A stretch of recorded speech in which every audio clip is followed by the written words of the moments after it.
Assalamualaikum warahmatullahi wabarakatuh. Nama saya Najwa Siti Daruzahra dengan NIM akhir 032. Di sini saya akan menjelaskan tentang proyek ujian akhir semester medan elektromagnetik.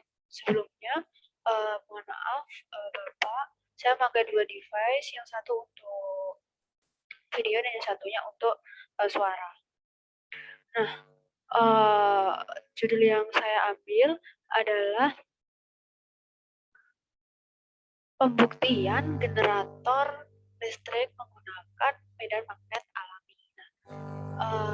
Di dalam kehidupan ini, apalagi saat-saat ini, kehidupan manusia tidak terlepas dari penggunaan listrik. Nah, setiap penggunaan teknologi yang memudahkan pekerjaan manusia sehari-hari, seperti menggunakan mesin cuci, AC, maupun mengisi daya, pasti membutuhkan listrik.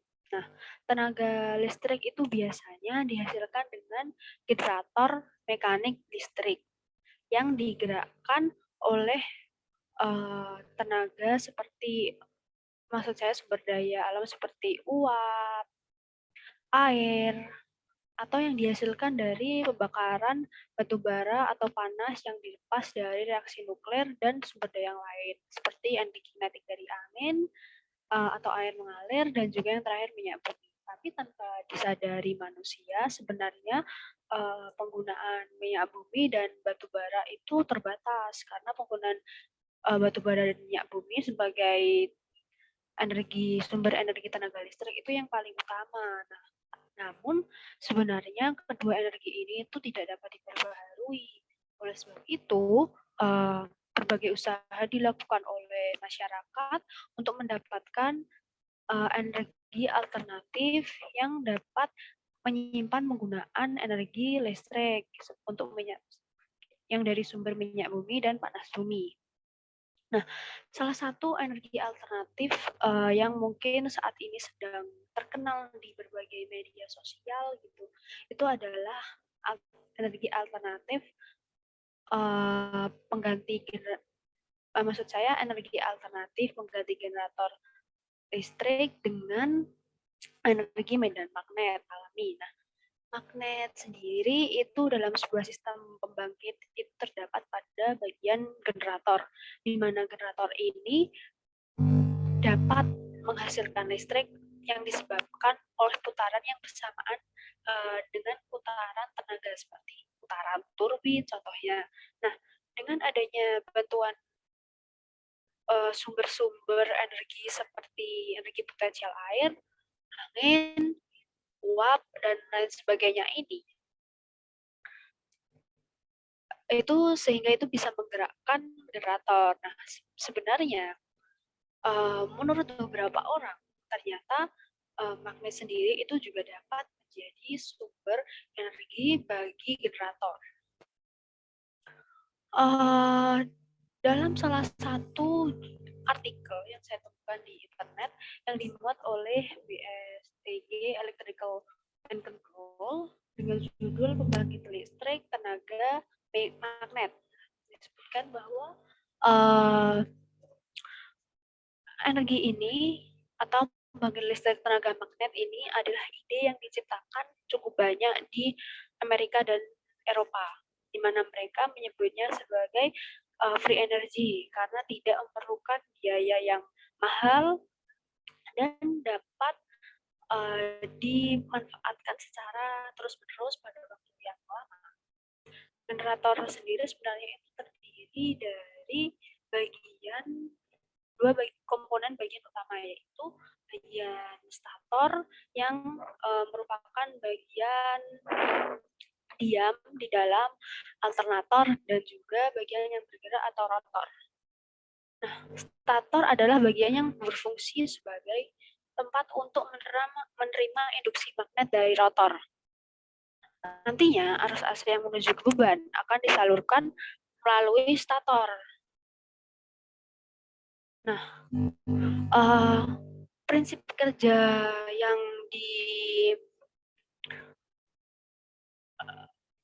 yang dimanfaatkan oleh tenaga mesin tersebut itu sebenarnya cukup sederhana, yaitu memanfaatkan gaya dari arah flux magnetik yang berlawanan sebagai sumber energi yang dapat membuat magnet lainnya itu nanti akan bergerak. Jika flux magnet yang berlawanan tersebut disusun dari beberapa buah magnet sedemikian rupa, sehingga magnet-magnet yang berfungsi sebagai stator ini akan memicu pergerakan dari magnet-magnet lainnya yang berfungsi sebagai rotor. Kemudian dari bagian rotor ini nanti dapat disambungkan dengan bagian dari magnet lainnya yang berfungsi sebagai generator. Walaupun sebenarnya magnet rotor tersebut juga bisa berfungsi sekaligus sebagai generator. Nah, yang saya akan bahas kali ini adalah apakah energi alternatif free generator dengan medan magnet benar-benar mampu menggantikan energi generator listrik? Karena melihat dari banyaknya klaim-klaim di media sosial terkait listrik free energy, kebanyakan dari mereka memiliki prinsip bahwa generator ini nanti ada generator atau alternatornya itu akan ditarik dengan motor penggerak yang sebelumnya sudah dialiri arus listrik. Artinya maksud saya motor penggerak itu harus diberikan stimulus terlebih dahulu sehingga dia nanti akan bisa menyalurkan atau mentransmisikan energi ini nanti ke generator. Kemudian dengan saat yang bersamaan aliran listrik itu nanti akan dicabut dan dipindahkan ke alternator dengan sistem pemindahan cepat. Nah, apakah teori ini sebenarnya itu berhasil? Menurut saya teori ini sebenarnya itu tidak akan bisa terjadi. Nah, mengapa gitu kan? Dari pernyataan saya yang sebelumnya sudah jelas bahwa motor penggerak itu membutuhkan yang namanya stimulus atau pemantik yang sudah dialiri arus listrik dan nanti akan dicabut. Artinya motor penggerak itu butuh mantik supaya bisa bergerak, dan motor penggerak itu tidak akan bisa bergerak tanpa adanya energi dari luar. Dari luar itu contohnya seperti apa? Seperti BBM atau bahan bakar mesin, tenaga listrik atau baterai DC dan sebagainya. Sebenarnya prinsip dari generator yang dipakai secara luas, maksudnya di media sosial itu dengan generator akan menghasilkan listrik yang akan digunakan untuk menyalakan motor. Nah, motor itu dapat berputar jika sudah dikenai arus listrik, sehingga dengan energi putaran tersebut, alternator akan mendapat energi dan menyala. Nah, mari kita buktikan apakah hal tersebut itu benar-benar terjadi.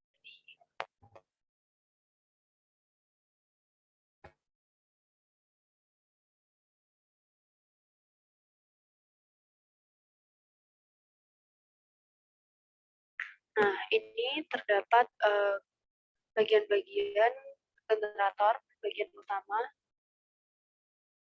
Di sini terdapat motor listrik sebesar 10 kW. Motor listrik ini nantinya akan mentransmisikan energi melewati kopling. Ini kopling. Melewati energi dan berjalan ke arah sini dan masuk ke generator atau alternator. Nah, di dalam generator alternator ini dia membutuhkan energi sebesar 10 kW. Nah, energi dari generator ini akan disalurkan kembali ke motor listrik. Ke sini. Nah, begitu.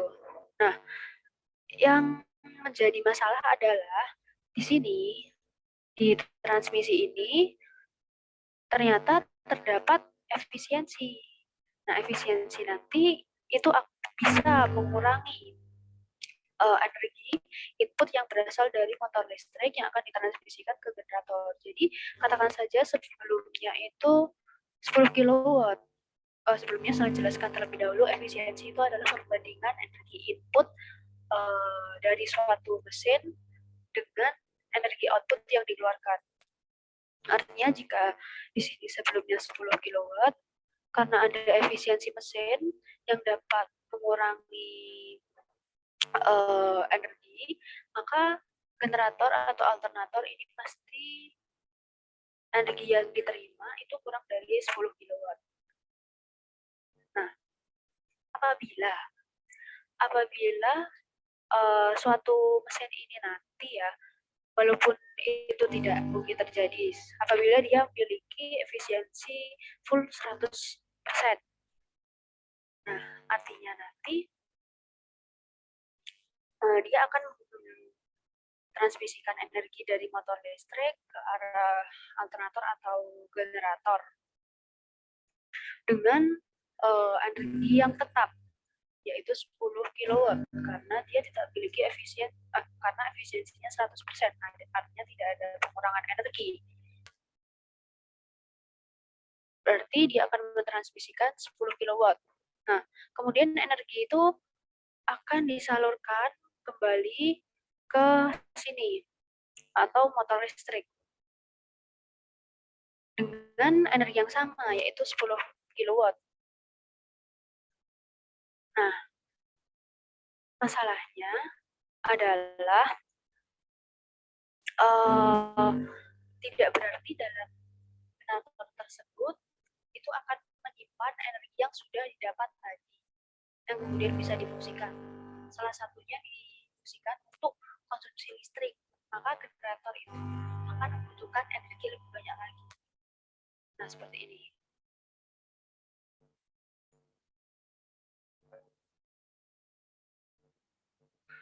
Seumpama nanti listrik itu akan dibutuhkan di sini untuk konsumsi lampu.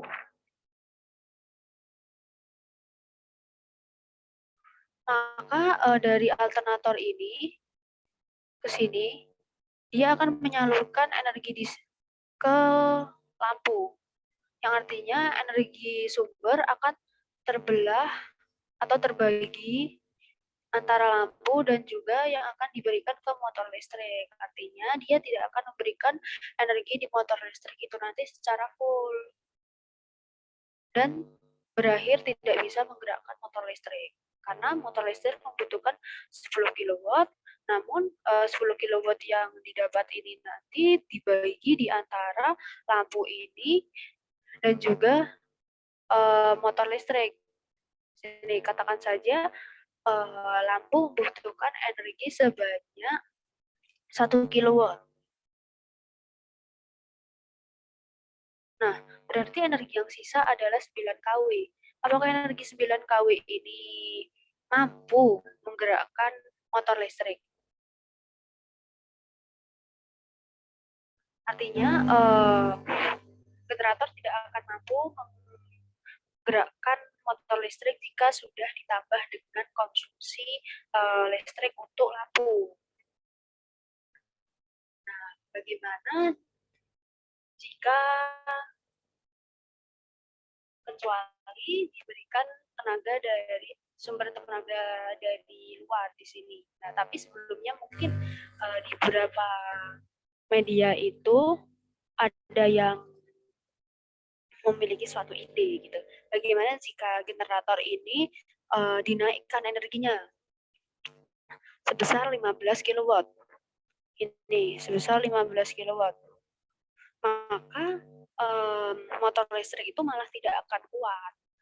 Motor listrik tidak akan mampu menggerakkan generator. Dan juga karena dikurangi oleh efisiensi kerja, maka yang diterima oleh generator itu mungkin hanya 10 kilowatt dan tidak mampu menggerakkan 15 kilowatt. Dan beberapa itu ada yang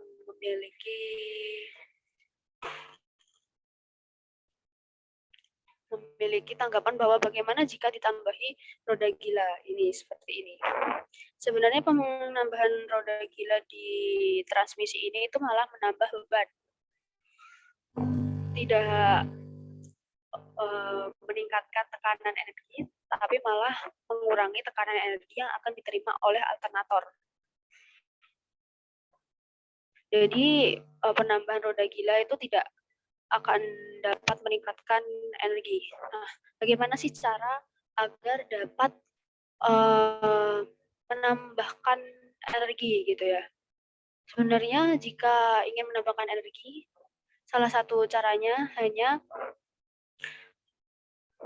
mendapatkan energi dari luar, yaitu seperti PLN, listrik. Dengan penambahan energi dari luar, maka akan menambahkan tekanan energi di dalam motor listrik. Gitu.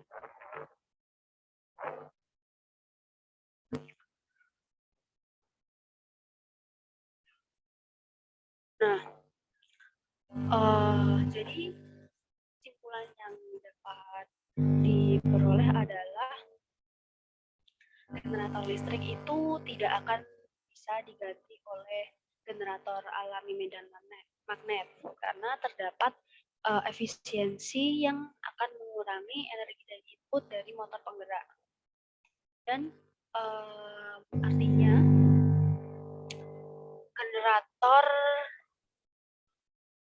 itu harus mendapatkan energi yang lebih mendapatkan energi dari motor penggerak, di mana motor penggerak harus memiliki energi yang lebih besar daripada alternator, sehingga alternator itu nanti akan memiliki energi yang dapat dibagikan untuk konsumsi listrik seperti tadi penggunaan lampu, dan juga akan dibagikan kembali ke motor listrik, dan juga nanti akan berjalan kembali energinya ke alternator membentuk siklus.